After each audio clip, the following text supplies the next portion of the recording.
Hello and welcome to Creating Canon with your hosts AJ Hamilton and Can You Dig Nick Pappas? We can dig it. Can you dig it? I can dig it. I can dig it. We can dig it. Although She can dig it? they can dig it? I guess. I mean, although with Can You Dig It, people will think we're going to be talking about Shaft. Or the Warriors.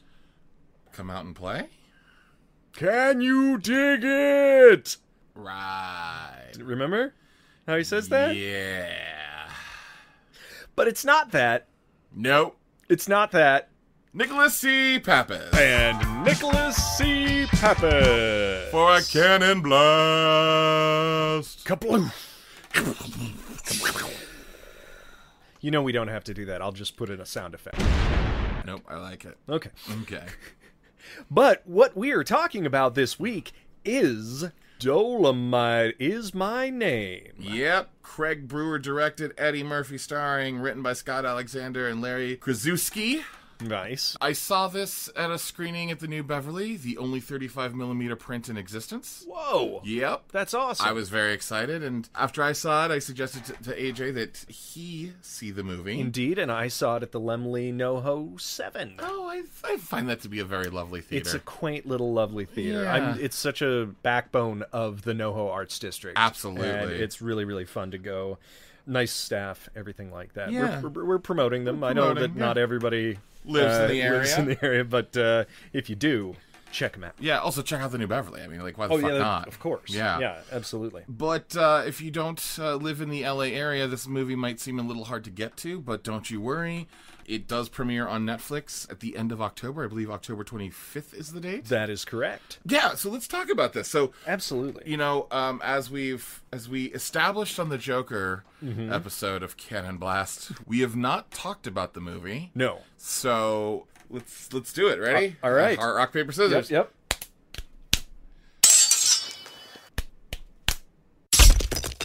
All right, so first time was both scissors. Second time, AJ got rock, I got Yeah. scissors. So who talks first? You talk first, sir. Oh my gosh. Well, here was my thought. I was not expecting much of this movie in general. Right. You know, I almost saw this accidentally, in a weird way. I did tell AJ the story of how I saw it, which was I'd seen a movie at the New Beverly at a 2 p.m. screening. There were big fires in LA at the time.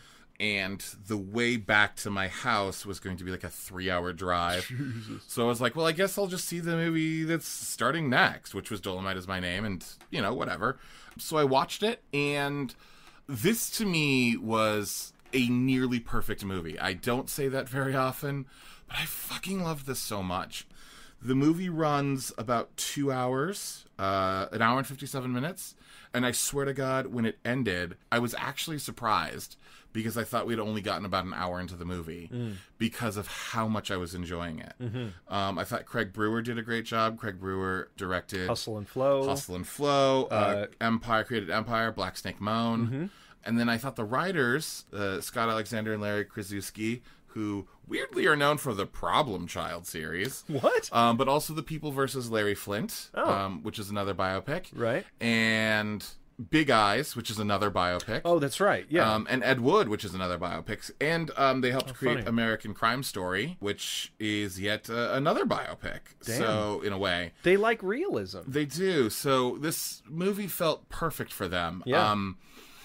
I found Eddie Murphy to be so delightfully charming as Rudy. So we should actually talk maybe about the plot for a second. Oh, sure, yes. Very briefly, the movie is about Rudy Ray Moore, who is a real-life person. Who is a comedian and musician. And known as the Godfather of Rap, comedian, yeah. stand-up comedian. Like, every black comedian knows who Rudy Ray Moore is.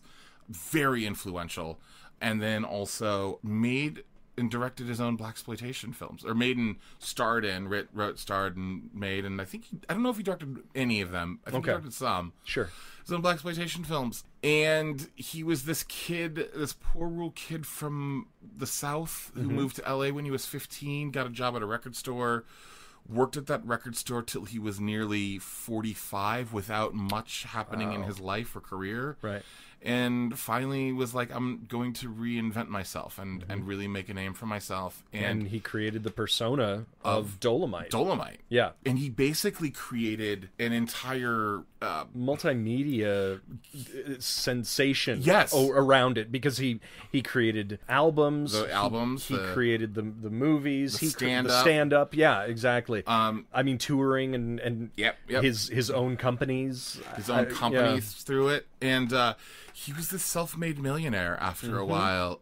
Incredible. So just the story in and of itself, I thought was inspiring. I had heard at the New Beverly the screenwriters were there like literally 2 days beforehand. Yeah. And someone who worked at the New Beverly mentioned that they called it the sweetest movie ever made, where the term motherfucker is used over 300 times. Yeah. I thought Eddie Murphy was incredible. So good as Rudy Ray Moore.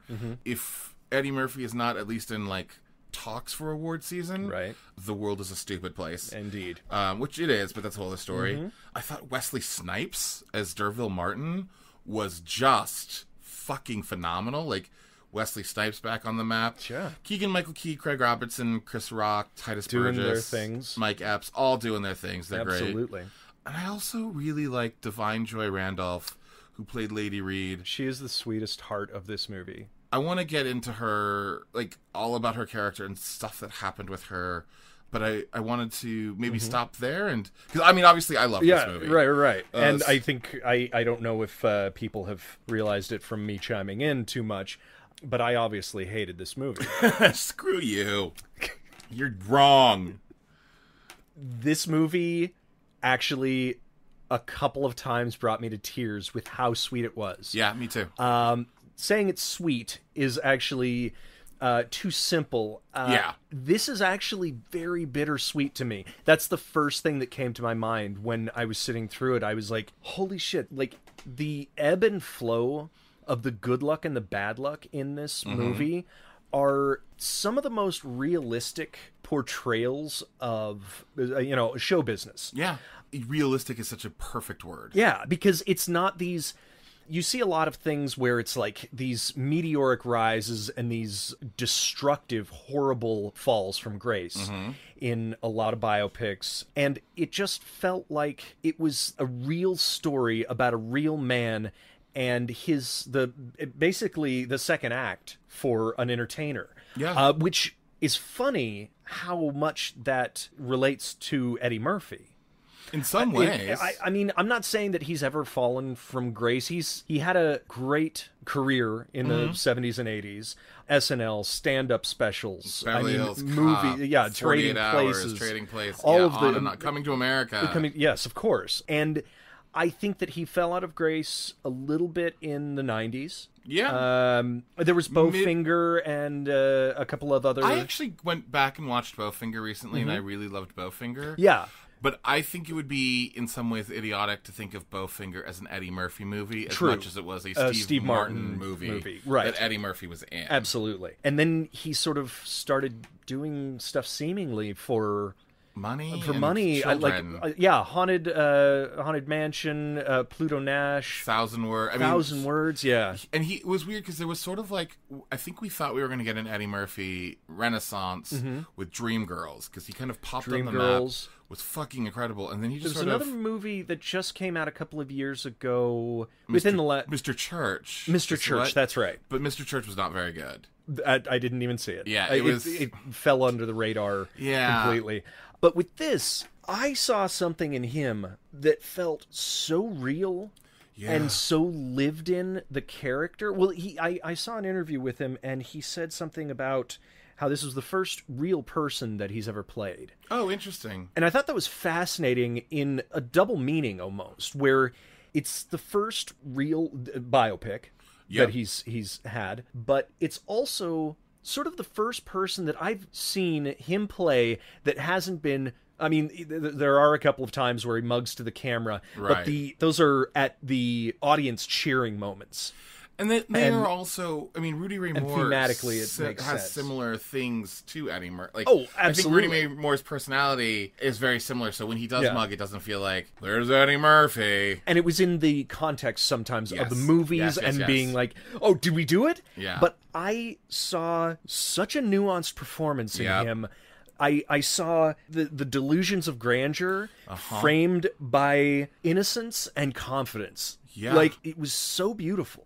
And everybody else, I think, like you said, Divine Randolph was fucking great as Lady Reed. So what I've just loved about this movie is the introduction of Lady Reed to Rudy Ray Moore. Yeah. Where Rudy Ray Moore, I don't want to give too much away. Sure. But Rudy Ray Moore is doing a Dolemite at a club. He's peeking out through the curtain and he sees Lady Reed basically beat her husband because he's cheating on her. Yeah. And after the show, Eddie Murphy approaches her and they have a conversation. And that scene was acted so beautifully. And I think the bad version of this movie is they would have had some sort of romance or they would have slept together or something like that. Never happened. All Rudy Ray Moore said to her was, I see something powerful in you. Yeah. And I'd like to help you discover that You're voice. A performer. And she says later on that she's his protege. Yep. And I thought that was so fascinating. Yeah, she was working with him and stuff, but she had a presence all her own. Oh, yeah. And it was so incredible. So fun to see them perform together. So fun to see their dynamic on stage and off. And the other thing, too, about that character, so both Divine Joy Randolph, who plays the character, and the real life Lady Reed, they are women who are larger. Yes. And there's this moment just before the premiere of Dolemite where Lady Reed pulls Eddie Murphy aside and she just looks him in the eye, like half teary, and she just says, I'm so grateful for what you did to me because I'd never seen nobody that looks like me up there on that big screen. Hell yeah. In that moment, the tears just started and wouldn't stop. And then the thing that also made it so beautiful was his reaction wasn't like, oh, you're beautiful to me, or like anything. His entire reaction was like, get in the limo. And it just felt so true. Yeah. Just felt so true. And then there's some moments at the end where I think, like, when he's talking to the kid, and I won't give anything else away, but when he talks to the kid at the end. Yes. Where I think you see what a true performer should be. Yeah. And a true entertainer and somebody who just loves his audience, loves his people. And loves performing. Rather than all of the trappings of it. Yeah. Because he was just trying to get out there. He was just trying to create. Yeah. I thought that this movie was fascinating because I think the parallels will be made between this and The Disaster Artist. Interesting. I never thought of that, but you're right. I think that Dolemite, the original movie, and blaxploitation in itself is, in some way or another, because of the low production value and different things like that, can be ridiculed. And has been with Black Dynamite and other such projects. Well, and I think that's actually I think that what's become so fascinating about just blaxploitation in general, because like Foxy Brown is actually just, I think, a quality movie. Yeah, a lot of those Pam Grier things. There are great movies, absolutely. But I actually should have done more research about this. I'm willing to bet Black Dynamite is in some ways leaning on Dolemite. Oh, I'm sure it is. And Dolemite was a movie where they thought they were making a great movie, and what they ended up making was something that was sort of silly and dumb. And yet a huge success. Success, yeah. Amongst his very specific audience. Absolutely. What I think, though, is that, first of all, there's a great difference between the fact that they tell way more of his story at the beginning. Yes. You mean versus Disaster Artist? Versus Disaster Artist. Yeah. Because clearly everyone was going to see the ridiculousness of shooting the room. Sure. And they didn't really set up much of what made the man the man. Yeah. And you didn't see struggles towards that. And also, it just felt ridiculous. It still feels ridiculous, even though it's a real story, the fact that he just had $6 million to blow on a movie. Right. But this establishes and almost lovingly shows a portrayal of this movie as being a persistence, just persisting in your craft and making it the only way you know how, rather than clueless people being ridiculed. Yes, 100%. And I think what I love about Rudy Ray Moore and the way he's presented in this movie is, look, I am somebody who is reaching towards my later 30s. And I have some of the similar dreams. This is Rudy Ray Moore. And what I found really beautiful about this is the fact that in some ways this is a movie about an artist finding their voice. Yes. And this is a movie about an artist finding their audience. And when Rudy Ray Moore stopped trying to be an entertainer for white people and stopped trying to reach the quote-unquote white audience and realized that he has this audience and he has this voice within himself and that he's just not tapping into that, which means that he was being inauthentic, that nobody was interested. And the second he became authentic, everybody wanted to pay attention to him. And that is one of the most beautiful lessons I think a movie can share. Rudy Ray Moore is and was not popular amongst white folks. Right. I would say Rudy Ray Moore is probably not popular amongst young black folks today. Well, time-wise, Red Fox isn't either. Probably not. Right? But what I was going to say, though, is he obviously had a huge connection to the audiences at that time. Yes. And there were, when I saw the movie, there was, I would say half the crowd were older black couples watching this and just like crying laughing. Which I also thought that there was something beautiful about that too. I saw it at about 4:00 on a Wednesday, so I wasn't expecting a big audience, but there was a black couple down in front of me, a white woman sitting in the close seats, which I never understand. I never understand why people choose those. Right. It was literally empty. The rest of it was empty. And then one other guy who got up and left during the middle of the movie. He's a dummy. When Rudy Ray Moore is on tour. He's so dumb. But he tripped and fell on his nachos. And he deserves it. I know! Oh, my. One other thing that I really loved about this movie, too, is Titus Burgess is in this. Titus Burgess is probably known for Unbreakable Kimmy Schmidt. That's right, yes. And it was very clear that his character was gay in this movie. And I loved the fact that nobody fucking cared. There was one point where Rudy Ray Moore told him not to be so flamboyant about it at a party that they were having, but I thought that it was a very interesting portrayal of what that relationship would have been like in the 70s, where it would have been like, hey man, cut that shit out. You're fine. Like, but I guess what I'm getting at is like, I would be afraid that a movie like this taking place at that time period would drop a lot of like the bombs, or that would be like a central plot point, or someone would be like, oh my god, did you know that this about him?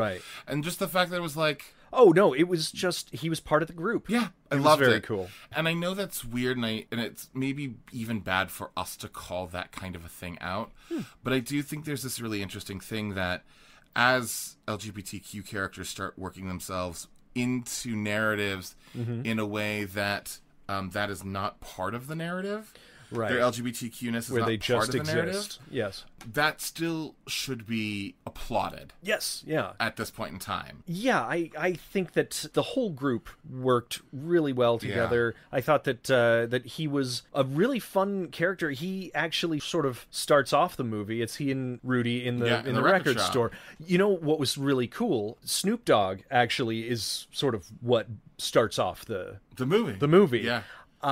Rudy Ray Moore, the actual man, was in one of Snoop's videos in the 90s. I can't remember what it was. Accessing memory banks. The video was entitled Doggy Dog World, featuring incredibly prominent figures in black media playing their most iconic characters, such as Rudy as Dolemite, Fred Williamson as the Hammer, Pam Grier as Foxy Brown, Fred Berry as Rerun, Antonio Fargas as Huggy Bear, and Ron O'Neal as Superfly. He was a part of that. That's amazing. So, well, and again, this goes back to the reason Snoop is in this movie is because a lot of any rapper's career is owed to Rudy Ray Moore. Well, and you see that at the end where there's a bit of a battle. Yep. And we won't go any more than that because it's a beautiful moment. Yes. I also thought that a beautiful moment, one of the strongest moments in the whole thing was when whoever played the club owner, I really love that actor. Mm-hmm. I've seen him in a bunch of stuff, but the club owner is very dismissive of Rudy Ray Moore's new act. He doesn't know what he's going to do, but he's like, just do the old standard stuff. And then he's in the ante room and hears the reaction that Rudy starts getting from his first words as Dolemite. And the zoom in on that, I know it's been done before. I know that when someone realizes somebody's talent and it zooms in and they're like, oh my gosh. The actor's name is Gennard Burks. Yes, yeah. And The Hangover, Four Brothers, Devil in a Blue Dress. Yeah, he's been in amongst a bunch of tons of other things. He's just a very intense, funny actor. Yeah. But that moment, that was the beginning of me knowing that this was going to be an amazing movie. Yeah. Again, I just, it's very, very rare where I say there's something that's like a nearly perfect movie. Don't be surprised if you hear Divine Joy Randolph's name amongst the categories of supporting actress. I thought she was incredible. And something fun to mention about this movie is, did you know the canon link?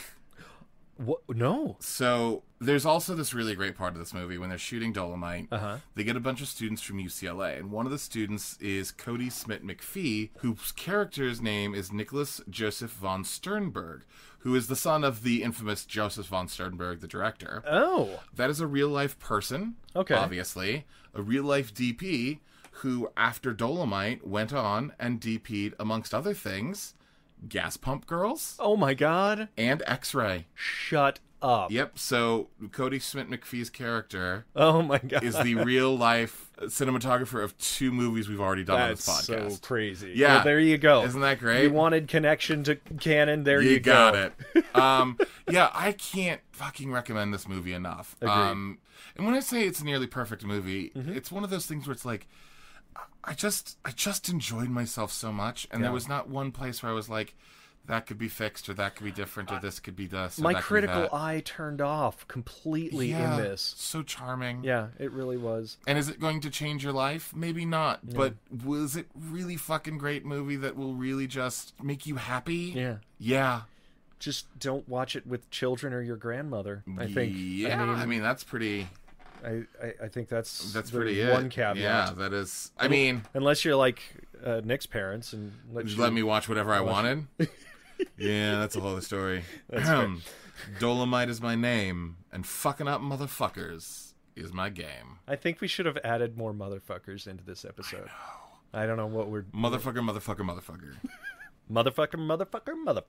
Look here, you motherfucker. Yes, sir. I'm gonna motherfuck your motherfucker. Oh, okay. Motherfucker. Well, good. Yeah, okay. I mean, I feel like we've done it. I think we did it. Yeah. Go see this one. Absolutely. These cannon blasts aren't just going to be advertisements for the movie. We just love talking about movies in general. Yeah. And Cannon is amazing, but we also want the audience of Cannon. Yeah. You know, unfortunately, there's no more Cannon movies coming out. But if we just want to talk about films. Yeah. And I think the other thing, too, to mention about these Cannon Blasts, and you already kind of hit it, is I don't think we'll ever do a Cannon Blast where we're both just like, I saw it, the end. Yeah. I think it's going to be something that we're passionate about one way or the other. And that we can sort of see the art in. Yes. And these are not tactical, weirdly, either. Like, that's the fun part, is it's just like, one of us will see something and be like, you should check this out. Dude. Which is what we do all the time anyway. Yeah, it's true, yeah. So we figured we might as well, the ones that are like, this should be talked about, because either A, people are not going to know about it or whatever.